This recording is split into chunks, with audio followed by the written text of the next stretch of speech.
Okay. Hi, my name is Peter Anderson. This is Question and Answer Friday. Herman is right in front of me. And Hello. He says, hello. I don't know what these questions are. We're going to get right to work. So what's the first question? How do I deal with emotional abuse in my relationship or manipulation?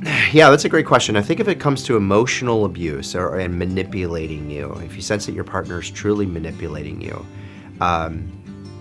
that is what I would call divorceable justification. A lot of people may disagree with me on that, but I'm going to hold firm on this because if it's gotten to the point where this person's emotionally abusing you, manipulating you, lying to you intently, then you need individual counseling right away, not couples counseling. Because what would often happen in couples counseling is that this emotional abuser will change the story where it kind of looks like almost like you're maybe kind of going crazy, or maybe you're not seeing things the right way.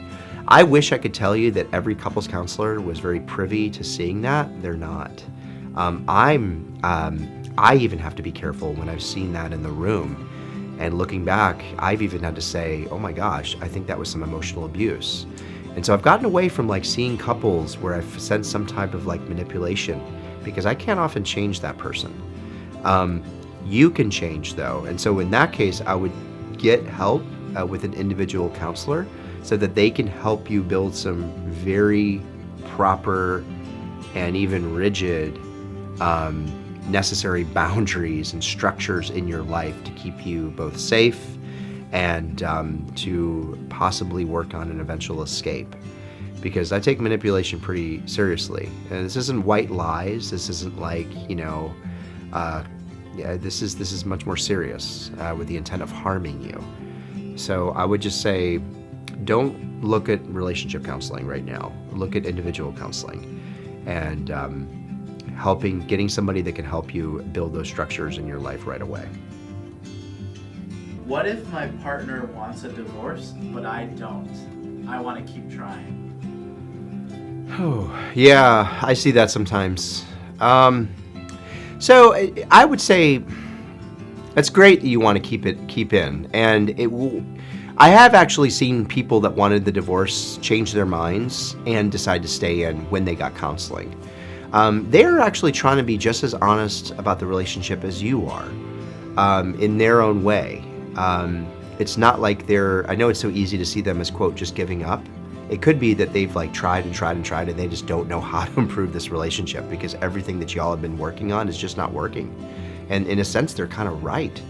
But that doesn't mean that you have to immediately get divorced. What I would say, the people that I actually saw that changed, they did apply certain tactics that have never been applied before. They did do things a little differently, and they did feel better. They did get motivated. So here's the thing. I mean, if your partner's saying that because they're just like, they don't know how to improve the relationship, then I would encourage y'all, before you sign those papers, can we at least try to change some things that could possibly improve this? However, if your partner has gotten to the point where they just don't want to, they don't want to, then I would say you have to grieve. You have to respect their no. You do, and I would encourage you to seek somebody and get some help to accept the grief of their no, or to accept their no in your life. And that's not easy to hear, but it's necessary to hear. Because what you don't want to be doing is fighting for something when your partner just does not want to fight for it anymore. I can't help relationships. I've never been successful in any relationship, nor will I ever be successful in a relationship if one person's doing all the work and the other person's completely done. I can't salvage that. You can't salvage that. So it's so necessary that you accept that as a loss as soon as possible, if you can. But again, to be hopeful here, the first one is often what I see, probably a little bit more. There's some hope there. It could just be that they just don't know how. And if that's the case, acknowledge that and see where it goes from there. What do I do if my partner puts their side of the family before me? Well, a lot of that some of that could be cultural. It doesn't make it right, doesn't make it wrong. So it also matters what issue we're talking about.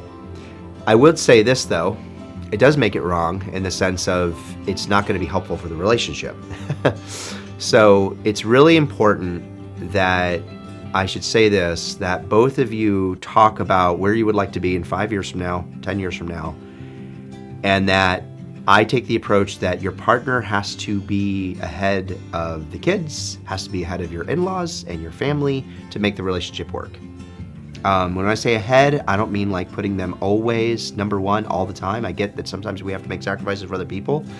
However, if your partner is putting, like, let's say, for example, that your partner is listening to their mother over parenting, that's a huge red flag, right? Because what it's going to do is you're going to feel that you have no influence anymore, and you're being kind of ousted out in a lot of ways, so that this person's mother is doing the one that's doing all the discipline and raising your kid, and they're just kind of like pushing you out of the picture. That's that your partner may not even realize the decimation that they're causing. And I would make that as a crisis. You know, I wouldn't make it as just kind of like a everyday conversation. Oh, my partner does that. It's actually more of a crisis conversation. It's almost the equivalent of being unfaithful to you, because in a way, the person's maybe not having an emotional affair, but in a sense, they're putting a lot more of their emotional integrity on the line or with this person than they are with you. And so that's not fair to you. So make this into a dire situation, that when you put your family ahead of me, it's basically the equivalent of you cheating on me. It's basically the equivalent of you being unfaithful to me through a different means. Maybe it's not an affair, but it certainly feels that way. So you do want to address that. You want to address that right away. And so, because when you're stuck in the middle like that, you're going to feel a lot of contempt. You're going to feel a lot of isolation, a lot of anger towards your partner.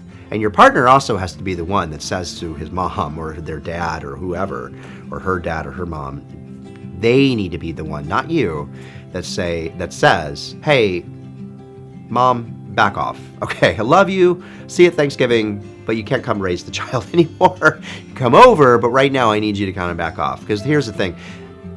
Her mom or his mom, they're never going to cut that person off, but they could cut you off.